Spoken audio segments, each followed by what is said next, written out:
നമുക്ക് അലീനയുടെയും മനുഷ്യങ്ങളുടെയും നാളത്തെ നല്ലൊരു വിശേഷം കേട്ടാലോ? അങ്ങനെ നാളത്തെ വിശേഷത്തിൽ രേവതിക്കുട്ടി അലീനയെ ഫോൺ വിളിച്ച് സംസാരിക്കുന്ന സമയത്ത് അലീനയോട് പറഞ്ഞു, അല്ല അലീന ചേച്ചി, അങ്ങനെയാണെങ്കിലേ ചേച്ചി ആഗ്രയിലാണ് ജനിച്ചെങ്കിൽ ചേച്ചിയുടെ അച്ഛൻ വല്ല ഹിന്ദിക്കാരനോ അങ്ങനെ എന്തെങ്കിലും ആയിരിക്കുമോ?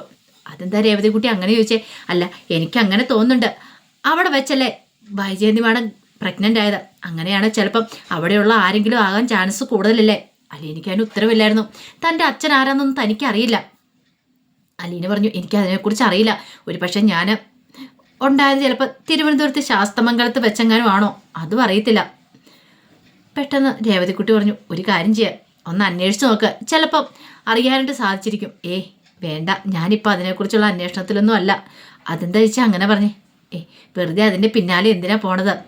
എന്താണെങ്കിലും ഞാൻ സത്യങ്ങളൊന്നും ആരോടും തുറന്നു പറയാൻ പോകുന്നില്ല.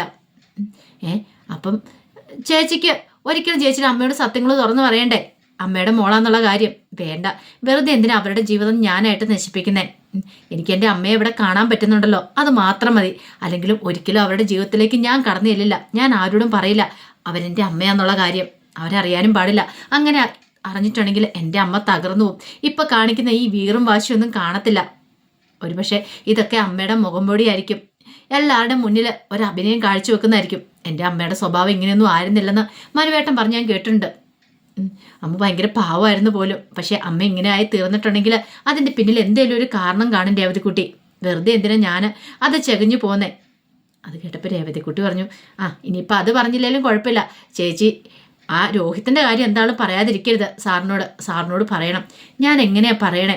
സാറിനെ വിഷമിപ്പിക്കുന്ന ഒരു കാര്യം ഞാൻ ചെയ്യില്ല. എത്ര പാവമാണെന്നറിയാമോ സാറ്? എൻ്റെ കാര്യങ്ങൾ ഒരു മോളെ പോലെ എന്നെ കാണുന്നേ. അപ്പം പിന്നെ നമ്മൾ എങ്ങനെ അങ്ങനെ പറയണേ? സാറിൻ്റെ മനസ്സിനെ വേദനിപ്പിക്കുന്ന കാര്യം പറയാൻ പാടില്ല. ചേച്ചി എന്താണെന്ന് വെച്ചാൽ ചേച്ചിയുടെ ഇഷ്ടം ചെയ്യുക. ഞാൻ പറയാനുള്ളത് പറഞ്ഞു. ഇനിയിപ്പം ചേച്ചി എന്താണെങ്കിലും ചെയ്താൽ മതി. അതും പറഞ്ഞിട്ട് രേവതിക്കുട്ടി കോള് കട്ട് ചെയ്തു. പിന്നീട് ഫോണുമായിട്ട് അലീന നേരെ മുറിയിലേക്ക് എന്ന് മുത്തശ്ശി ചോദിച്ചു, അല്ല നീ ഇതെങ്ങോട്ടേ ഫോണുമായിട്ട് പോയത്? അതിന് മുത്തശ്ശി, കുറച്ച് ജോലി ഉണ്ടായിരുന്നു. നീ ഇവിടെ ഫോൺ ചെയ്തുകൊണ്ടിരുന്നപ്പം അതെന്തിനാ ഇറങ്ങിപ്പോയത്? എൻ്റെ മുന്നിൽ വെച്ച് നിനക്ക് സംസാരിക്കാൻ പാടില്ലേ? സംസാരിക്കാൻ മുത്തശ്ശി, പക്ഷേ എനിക്കപ്പം ജോലിയും കൂടെ ചെയ്യാമല്ലോ എന്ന് കരുതിയിട്ട് പോയതാ. ശരി. അല്ല മുത്തശ്ശിക്ക് വിശക്കുന്നുണ്ടോ? ഞാൻ ആഹാരം എടുക്കട്ടെ? ഇപ്പം വേണ്ട. അല്ല നീ രാവിലെ എവിടെ പോയതായിരുന്നു? അത് പിന്നെ എനിക്ക് പള്ളിയിലൊന്ന് പോകണമായിരുന്നു. പള്ളിയിലോ? അതെന്തിനാ? അത് പിന്നെ മുത്തശ്ശി, അവിടെ ഒരു ഓർഫനേജ് ഉണ്ട്. കുറച്ച് സാധനങ്ങൾ വാങ്ങിച്ചു കൊടുക്കാൻ പോയതാ. നീ ആള് കൊള്ളാലോ. അതിനുള്ള പൈസയൊക്കെ നിനക്ക് എവിടുന്നാ? മാമച്ചനങ്ങൾ വന്നപ്പോൾ കുറച്ച് പൈസ തന്നിട്ടുണ്ടായിരുന്നു.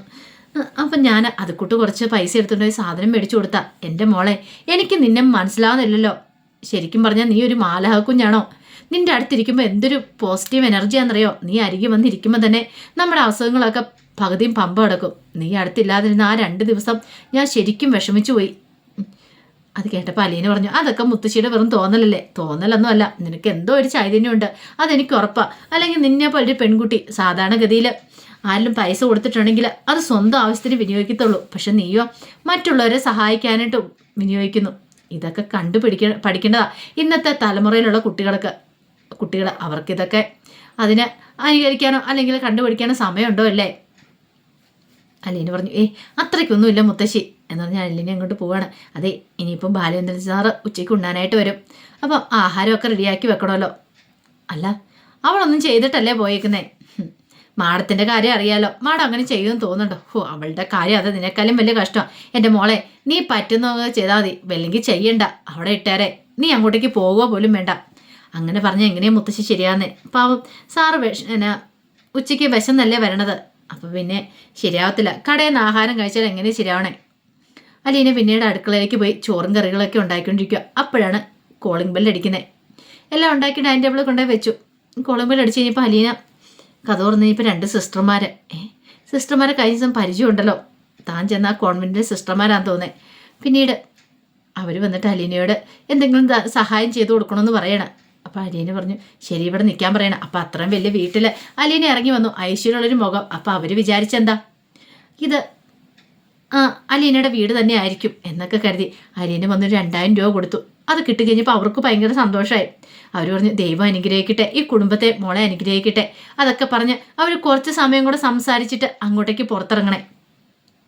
അങ്ങനെ പുറത്തേക്ക് ഇറങ്ങുന്ന സമയത്താണ് ബാലേന്ദ്രൻ ഉച്ചയ്ക്ക് ഉണ്ടായിട്ട് അങ്ങോട്ട് കയറി വരുന്നത്. ബാലേന്ദ്രൻ വന്ന് നോക്കിയപ്പോൾ 2 സിസ്റ്റേഴ്സ് അങ്ങോട്ടേക്ക് പോന്നു.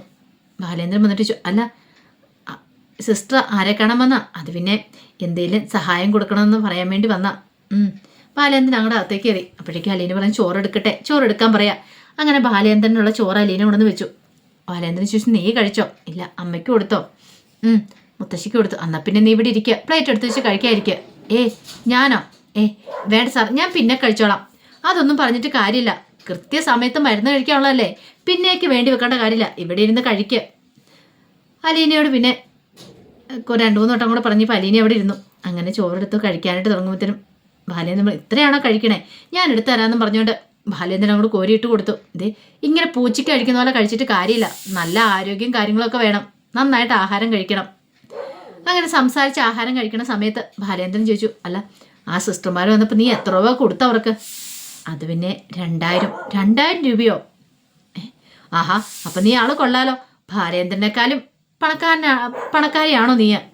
അത് പിന്നെ അങ്ങനെ പണക്കാരി ആയതുകൊണ്ടല്ല, മാമച്ചൻ അങ്കിൾ വന്നപ്പോൾ തന്ന കുറച്ച് പൈസ ഉണ്ടായിരുന്നു, അതിനകത്തുനിന്ന് കൊടുത്തേ. പിന്നെ കുറച്ച് പൈസയ്ക്ക് കഴിഞ്ഞ ദിവസം ഞാൻ പോയി ഓർഫനേജിൽ കൊണ്ടേ സാധനം വാങ്ങി കൊടുത്തായിരുന്നു. ബാലേന്ദ്രൻ ഇതൊക്കെ ഒരു പുതിയ അറിവായിരുന്നു. ബാലേന്ദ്രൻ ചോദിച്ചു, അല്ല നിനക്കായിട്ട് മാമച്ചൻ കൊണ്ട് തന്ന പൈസയല്ലേ, അത് നിനക്ക് നിന്റെ കാര്യത്തിനായിട്ട് വിനിയോഗിച്ചുകൂടെ, സൂക്ഷിച്ച് വെച്ചുകൂടെ? അലീന പറഞ്ഞു, നമ്മൾ പൈസ കൈ വെച്ചോണ്ടിരുന്നാൽ അതൊരിക്കലും പെരുത്ത് വരില്ല. അത് മാത്രമല്ല, ഒരു പക്ഷേങ്കിൽ ഈ പൈസയ്ക്ക് വേണ്ടിയിട്ട് 1 രൂപയ്ക്ക് വേണ്ടിയിട്ട് എത്രയോ മുന്നേ കൈ നീട്ടുന്നു. ഒരു കാലത്ത് ഞാനും രേവതിക്കുട്ടിയൊക്കെ ഇങ്ങനെ ഓരോ ആൾക്കാരുടെ മുന്നിൽ പോയി കൈ നീട്ടിയിട്ടുണ്ട്, ഓർഫനേജിലെ കാര്യങ്ങളൊക്കെ നടത്താൻ വേണ്ടി. ആ സിസ്റ്റേഴ്സ് വന്നപ്പോൾ എനിക്ക് അതാ തോന്നിയത്. അവരിങ്ങനെയൊക്കെ തന്നെയാണ്, അവിടുത്തെ അന്തേവാസികളുടെ അന്നം മുട്ടാതിരിക്കാൻ വേണ്ടിയിട്ട് അവരെല്ലാവരുടെ മുന്നിൽ പോയി കൈ നീട്ടും. ആ കിട്ടുന്നതും കൊണ്ട് വേണം അവർക്ക് അന്നത്തെ ആഹാരം കഴിച്ചു കൂട്ടാനായിട്ട്. അത് കേട്ടപ്പോൾ ബാലേന്ദ്രൻ പറഞ്ഞു, അല്ല ഇന്നത്തെ കാലത്ത് പല ആൾക്കാരും ഇതിന് വേണ്ടി ഇറങ്ങിത്തിരിക്കുമല്ലോ, പല ആൾക്കാരും ഇഷ്ടംപോലെ സഹായമൊക്കെ ചെയ്യുമല്ലോ, ചെയ്യുന്നവരും ഉണ്ട്. പക്ഷേ ഒരു ദിവസം ചെയ്തെന്ന് ഓർത്തുകൊണ്ട് എല്ലാ ദിവസവും കഴിയാൻ പറ്റില്ലല്ലോ. അവരുടെ അവസ്ഥ എനിക്ക് മനസ്സിലാവും സാർ, അതുകൊണ്ടാണ് ഞാൻ അങ്ങനെ സഹായിച്ചത്. ഇത് കേട്ടപ്പോൾ ബാലേന്ദ്രൻ പറഞ്ഞു, നിന്നെ സമ്മതിച്ചു തന്നിരിക്കുന്നു കേട്ടോ ഞാൻ, നീ ഒരു പ്രത്യേക ജനസ് തന്നെയാണ്, വിശ്വസിക്കാൻ പോലും പറ്റുന്നില്ല.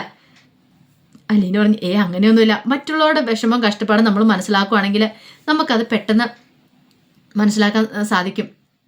അവർ ആ അവസ്ഥയിൽ ചിന്തിക്കുന്ന സമയത്ത് നമ്മളും അവരെ പോലെ ഒന്ന് ചിന്തിച്ചാൽ മതി, നമുക്ക് മനസ്സിലാവും അവരുടെ വിഷമങ്ങളും വേദനകളും എന്താന്ന്. അത് നന്നായിട്ട് അനുഭവിച്ചുള്ള ആളാണ് ഞാൻ, അതുകൊണ്ട് എനിക്ക് മനസ്സിലാക്കാൻ പറ്റുന്നുണ്ട്. ബാലേന്ദ്രൻ കൂടുതൽ അലീനയെ പഠിക്കുക. ഇവളെത്ര മെടിക്കുക, ഇവള് വൈജയന്തിയുടെ വയറ്റിൽ തന്നെയാണോ പറഞ്ഞത്? കാരണം വൈജയന്തിയുടേതായ ഒരു സ്വഭാവവും കാര്യങ്ങളും അല്ല ഇവൾക്ക്.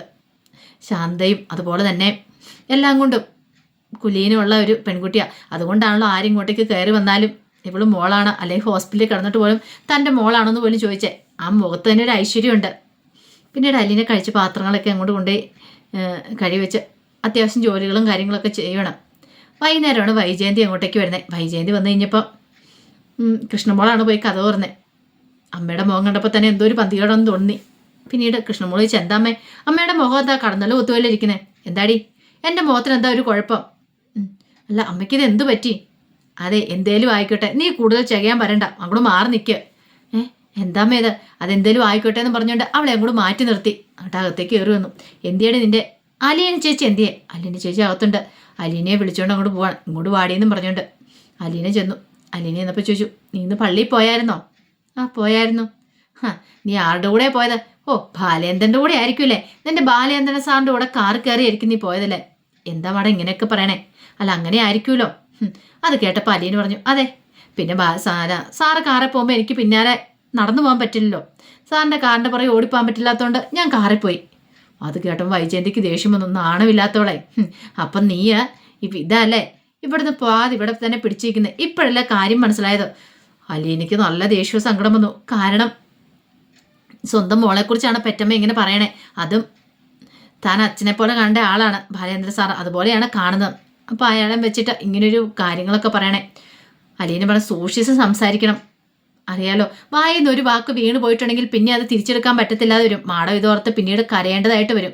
പിന്നെ കരയേണ്ടതായിട്ട് വരും പോലും അതിനെന്നെ കിട്ടത്തില്ല. ഈ കരയ്ക്കൽ മാളയ വീട്ടിൽ വൈജയന്തി ആരാന്ന് നിനക്കറിയത്തില്ല. കുറച്ചൊക്കെ എനിക്കറിയാം മാഡം, കുറച്ചെന്നല്ല ഒട്ടുമിക്ക കാര്യങ്ങളും എനിക്കറിയാം. ഇനി കുറച്ചും കൂടെ അറിഞ്ഞാൽ മതി. എന്താടി നീ പറഞ്ഞേ? പേടിപ്പിക്കാനൊന്നും വരണ്ട. എടി വലിയ ആള് കളിച്ചാൽ നിന്നെ ഞാൻ ഇവിടുന്ന് ഇറക്കി വിടും.